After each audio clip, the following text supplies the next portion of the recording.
Greetings, dear ones. I'm Cryon of Magnetic Service. Today, the group finds themselves in Luxor, the place of many tombs. The message of this day will be about ascension, illumination, and consciousness. Not to confuse any of them as necessarily belonging together. There are some puzzles with the culture that you study. You already know that when you study ancient Egypt, it is different from the Egypt of 2,000 years later. So we concentrate on the beginning. And we start to speak of some puzzles that some of you have noticed.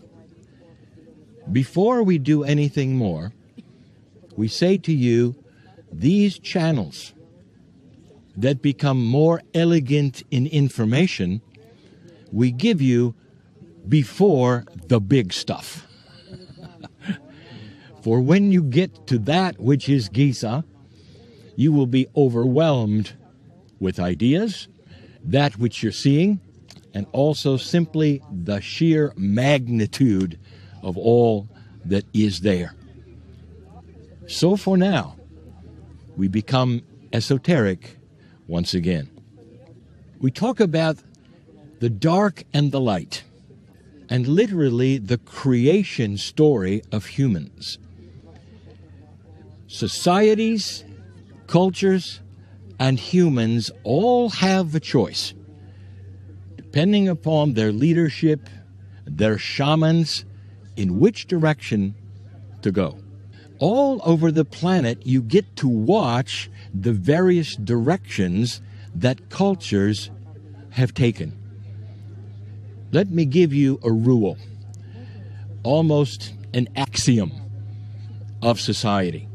If culture decides to go toward that which is greed and control, the various cultures who try that have a maximum lifespan of 600 years or less. But the societies that go toward that which is the light, ascension, and intuition can last forever. Steps to the dark are easy. Steps to the light are more difficult. And that is what I want to discuss today, briefly, in a direction, in a way that you could understand.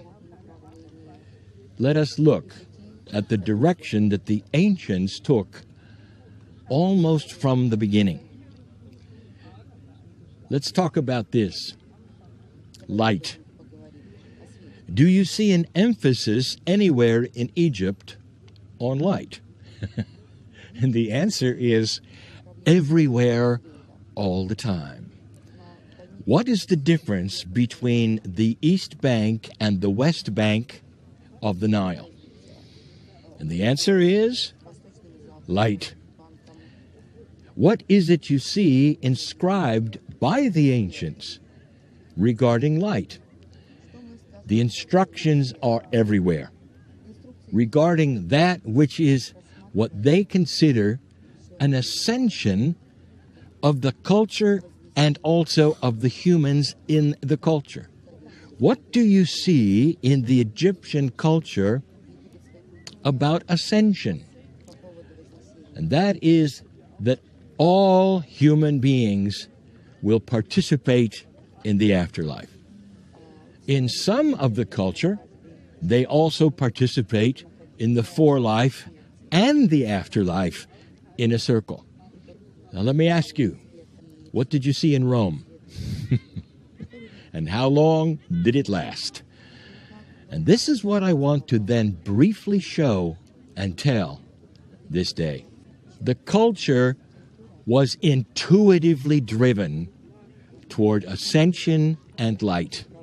The temples, which speak of the stairways to heaven, That is an ascension concept. You don't see it in many original cultures. So the Egyptians had the intuition that drove the culture into light and ascension values. But what about consciousness? And here is where we split these and the concepts of these so that you will understand far better what this means. Light and ascension is intuitive. The afterlife is intuitive. Consciousness, on the other hand, must be something that evolves. There is a puzzle here, and now I'll speak of it. For it is on the lips of many who are esoteric, who listen to these channels. I speak of the wisdom on the walls of the temples and the tombs. I speak of the stairways to heaven which are built in. I speak of those ancients who made the whole idea of their existence based upon where they were going after they die. And yet, there's something wrong here. Cryon, how can you talk about the wisdom of the Egyptians when obviously they had no trouble killing their own brothers and sisters and enslaving entire cultures to build the structures? Is it possible that you can then have a culture which is aware of God, of the ascension, of illumination and light, and below consciousness? Yes. Let us look at something we all understand. Consciousness is something that is learned, developed, and evolves. When you start teaching your children, you can see this very, very clearly. You love your children. Before they have a vocabulary, you teach them love. They understand the concept of love and compassion from the parents. But at the same time, through growing up, some of the children are brutal to each other, even to animals around them. And then you go into teaching them the right and the wrong, the integrity, and consciousness starts to raise, or not, depending on the child. So let's review. You can have a child who is aware of the basics, of love, of compassion, where it comes from, and yet completely ignorant of how to apply it to themselves. And over the years, they grow into it. They interact with each other. And that is the difference between some things which are intuitively spiritual and the things which are human and have to develop by society and human interaction. This planet is moving into compassion.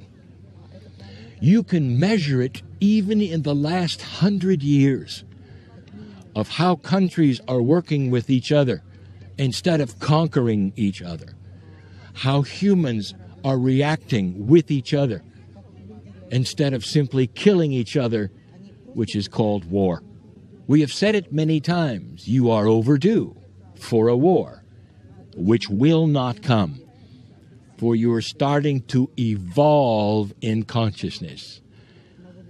So what you see in Egypt is an intuitive awakening of God, the afterlife, light itself, and ascension. Very, very high concepts. And yet the consciousness of the culture has to grow. There is a great example as we close that we have given many times before of an evolving consciousness. And we give you the Israelites. As they exited this place, free for the first time in hundreds of years, free, they were then destined to walk in the desert for 40 years. This is not a metaphor. This is truth. They actually walked in a circle for 40 years. And we have told you why before. For the Israelis who were the Israelites before were literally the ones who brought the one God concept. And yet, they had to walk in the desert for 40 years. And this is so that a new generation could be born during that time. And here is the reason. Yet again, you cannot take the consciousness of slaves into the promised land. And so the children had to be born, which never had the consciousness of slavery, because it is embedded through hundreds of years, through the Akash. You see what I am saying? Human nature evolves into higher states if it chooses it, but it can still have the basic concepts of the wisdom of God and light, even of the reincarnate being. You'll see it here, everywhere. I have just answered the question that some have been asking since the beginning. Separate the two and understand that the evolution of consciousness is what this planet truly is about. I will close with this, something you've heard before. May you always drink from the Nile. And so it is.